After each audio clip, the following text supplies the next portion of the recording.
RP Singh ji के पास चलते हैं। आरपी सिंह जी, मैसेज ये जा रहा है कि चूंकि अडानी जी और प्रधानमंत्री जी के भी जो एक बिजनेसमैन या स्टेट का हेड ऑफ द स्टेट के बीच जो रिलेशनशिप होती है वो है या ये है, लेकिन रीना जी हो, सुरेंद्र सिंह राजपूत जी हो, बाकी विपक्षी दल हो, उसको शक की दृष्टि से देख रहे हैं। ये इनका आरोप है, आपका क्या कहना है?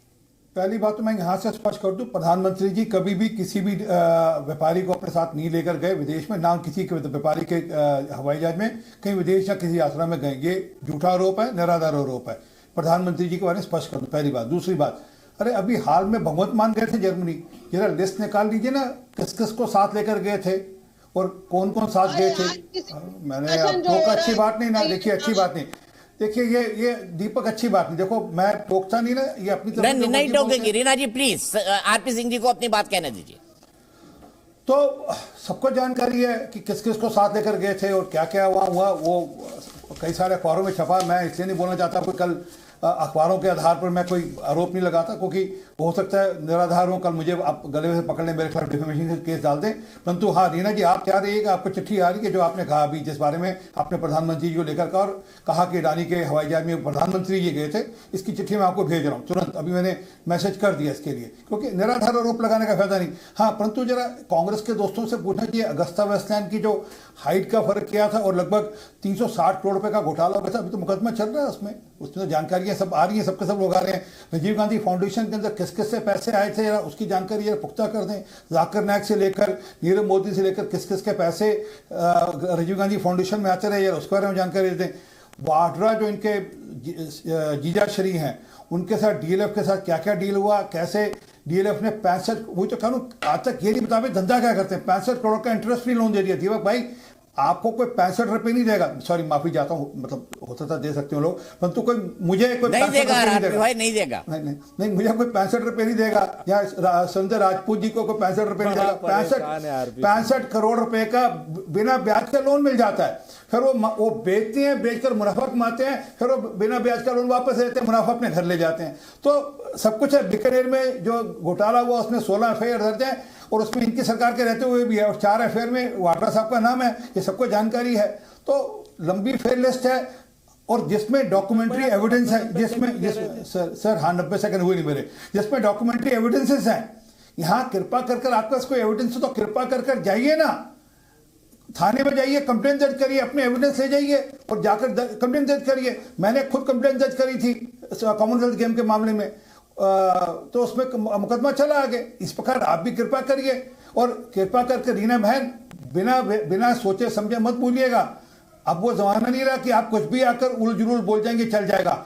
ये अपने घोटालों की चर्चा कर लें, जिसके केजरीवाल साहब के मामले में स्पष्ट होने लगा कि कुछ मामला है, गोवा के फंडिंग का जो हुआ वो किसका कैसे हुआ वो जानकारी आने लगी सबके सब। वो जो एक पकड़ा गया है वो किसका आदमी है, कैसे है, उसको यहाँ पे सरकारी मंत्री का बंगला था, मंत्री का बंगला दे रखा था। मैं नाम नहीं लेना चाहता तो उसको हाईलाइट में लेना।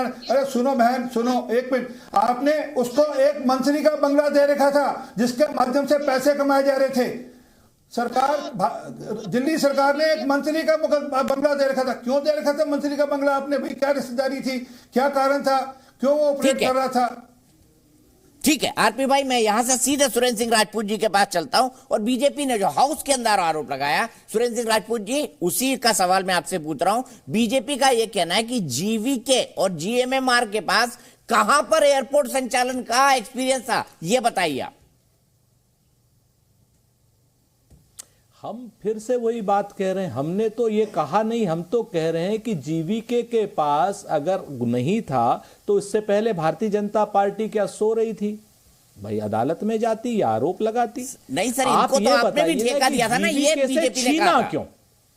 एक मिनट सर, अगर हमने उस वक्त ठेका दिया था तो उस वक्त बीजेपी के लोग क्या चद्दर तान के अफीम खा के सो रहे थे? क्या कर रहे थे, कहां घूम रहे थे? मैं आपसे फिर से एक बात कहता हूं कि जब हम कोई आरोप लगाते हैं तो ये लोग चले जाते हैं एसोसिएट जर्नल प्रेस पर, ये लोग चले जाते हैं रॉबर्ट वाड्रा पर, ये लोग चले जाते हैं उस पर। पिछले 8 साल से दीपक भाई इनकी सरकार है और हम इनके आरोप सुन सुन करके पहले थक गए 2004 से 2014 के बीच में, और 2014 से भी ये लोग बिल्कुल उसी तरीके की रोना रो रहे हैं कि 2014 के बाद तो आपकी सर्वमान्य सरकार, ईडी आपके पास, इनकम टैक्स आपके पास, सीबीआई आपके पास, रॉ आपके पास, सब कुछ आपके पास, उसके बाद भी आप किसी एक आरोप को पुष्ट नहीं कर पाए।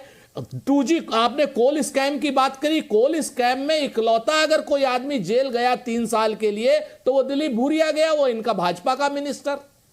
आप बात समझिए, और वो भी आप देखिए हमारा कोई आदमी नहीं गया। Coal scam neat and clean, 2G neat and clean, सारी चीजें आरोप लगा के भागते हैं ये लोग। पिछले 8 साल में इन सारे हमारे लोगों के ऊपर आप जेल भेज देते, सजा करवा देते, कानूनी कोई कार्रवाई कर देते, खत्म कर देते केसेस को, लेकिन नहीं, ये आरोप सिर्फ चुनाव के लिए लगाते हैं। हम जब आरोप लगा रहे हैं तब इनको सारे आरोप याद आ जाते हैं।